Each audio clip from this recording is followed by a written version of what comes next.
To coupe, or to cut, as the French would say, it's a very simple equation. You lop off 2 doors, make your car look prettier in the process, and you sell it for a lot more money. So why don't you and I unpack what's going on here besides the rear end of an S-Class coupe to really understand if this is just a 2-door C-Class or if it really is a coupe.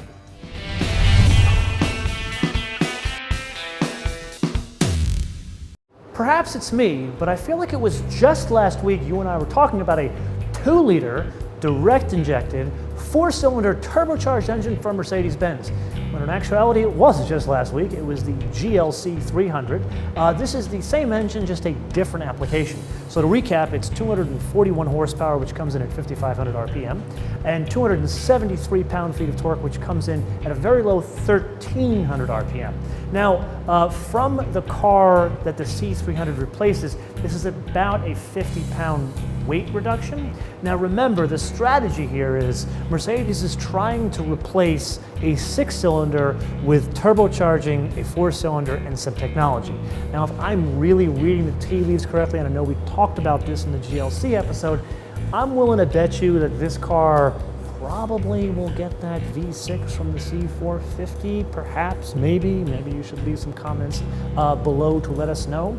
But there is one other major change here, but to understand the major change, I think we need to go and drive it. Okay, so you and I drove a version of this engine, like a week or 2 ago in the GLC, which is much bigger. That thing weighed 4,000 pounds. This one is actually down by about 300 pounds, but you still have the same amount of horsepower and torque, and it still comes in at a low, 1,300, 1,400 RPM. So here we are on, let's say, a lot drier roads than in Atlanta, and you put your foot into this thing, and this engine, it feels like a totally different engine. It feels like it actually has a lot more power, and it's actually a bigger engine. That's what it feels like, at least driving this car, and frankly, that's what weight reduction does for you. But there's one major difference from the GLC to this, the transmission. So this is not the 9-speed that's in here. This is the 7-speed that we've gotten in other Mercedes Benz. I gotta be honest with you, it doesn't shift as fast as the 9-speed, which I'm kind of surprised about. But you notice the shifts are a bit more like in your face. I wouldn't call like GTR-esque, but there definitely has got some power when you do downshift. Like for example, we've got the Seat here. We're spelling, of course, as a Seat. So why don't we pass the Seat? Yeah, and the thing just, it kind of pulls like a freight train. For a little 4-cylinder, granted, we're only passing a little 4-cylinder at that. Who knows? That could have been a diesel. But again, so much different in personality than that GLC, which I've always found amazing when they take engines like this and put them in different cars. Now, granted, this one, it's not just the engine and transmission combination. There's more to it, but we'll get to that.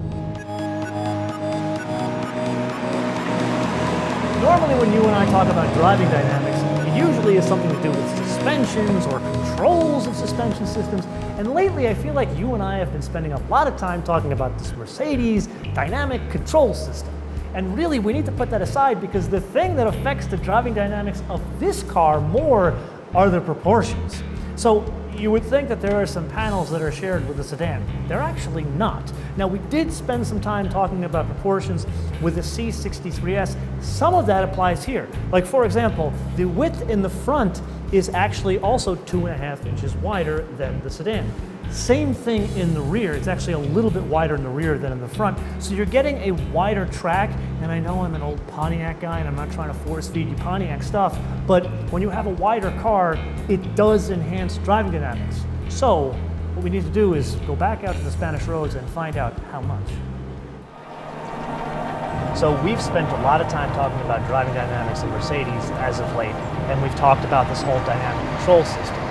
But really, we need to put this aside. We're just gonna, go back and watch the other episodes, and I talk about the different systems here between the Eco, the Sport, the Comfort, Sport Plus, and Individual.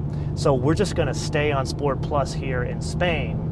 But really the difference is the change of dimensions in this car. So we talked about the wider stance, we've talked about different body panels, and it transforms this from even that C450 we drove a couple of weeks back. So for example, like you feel, we already talked about the power. I know I'm an old Pontiac guy, but that wide track thing wasn't a gimmick. the farther you put the wheels out, the more stable the vehicle is going to be. So now we've got a C-Class, and we spent a lot of time talking about that C450 and how the negative camber on that one really made that car a bit more planted. Now you have the negative camber, but you also have the wheels sitting farther out in each corner, so you feel, I don't want to say it's more supple, it's a combination of more secure and more stable is what you're getting from this. So again, let's put our foot into this thing. And this is, the road is, it's actually somewhat broken pavement. It's not entirely perfect, but here we're on narrow straight, and you don't feel like a 3,700 pound vehicle almost float. Even in Sport Plus mode, there's virtually no squat, dive, pitch, roll. And let's downshift, let's go to third, go around this turn a little bit faster, and there's like no body roll in the rear whatsoever. So as we go through another sharper turn here, just think about where this car is going to end up. It's not the fanboy C63 that's going to be on track days. You know, most likely it's going to be someone who's looking for more style, and the car is going to end up, you know, valet at a fancy restaurant or shopping malls. And here we are in very southern Spain, stunning country, by the way, going around sharper turns, and it's, dare I say, very well suspended. It actually is well suited to the character of the car. And again, it goes all the way back to the change in dimensions. So in admission, yes, I do go on and on about design, but design is not just the way a car looks, it is also color and trim. Like for example, look at this brown here with the black inset and the blue offset stitching, very neat touch. And then my favorite here, this saddle with the black stitching. And then here's the porcelain of what we're driving today. Now, if we're being completely honest with one another, there is no way this seat is going to be the same color after you have sweated your ass in it for 5 years. So Mercedes has come up with a bit of a solution, and that is connecting the air conditioning system with a navigation system. Now I know that I was confused too, but the logic is the air conditioning system asks the navigation system where the car is. And if the navigation system tells the air conditioning system we're in a tunnel, the air conditioning system will actually turn off the fresh air from coming in. So it recirculates the air, thus keeping out the diesel particulates, this bad stuff that gets in your car that will change the color of your interior. I don't think Mercedes-Benz has yet to come up with a solution to keep your ass from sweating. So a little bit behind the scenes, I'm driving with the hardest working man in the industry. Say hello, Javier Mota. Hi, how are you?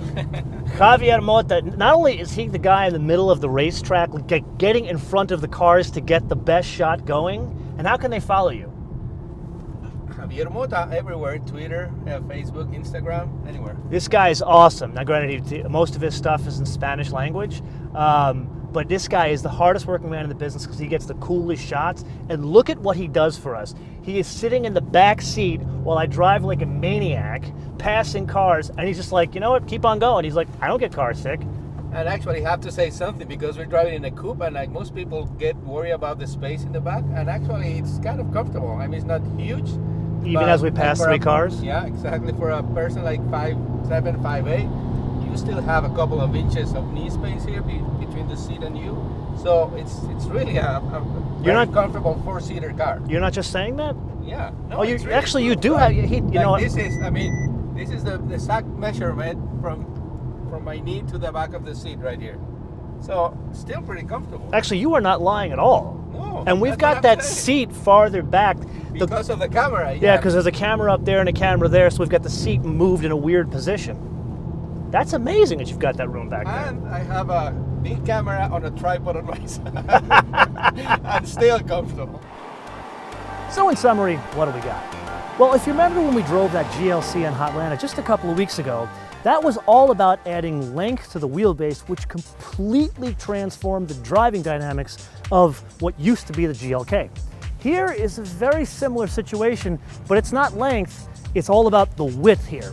By adding 2.5 inches in the width, changing the complete suspension, body panels, and even the width of the tires, transforms this from, you know, if I'm really being honest, the last one was basically just a 2-door version of a sedan, where this is a completely different vehicle, and as such, you need to start taking it seriously as a performance luxury coupe.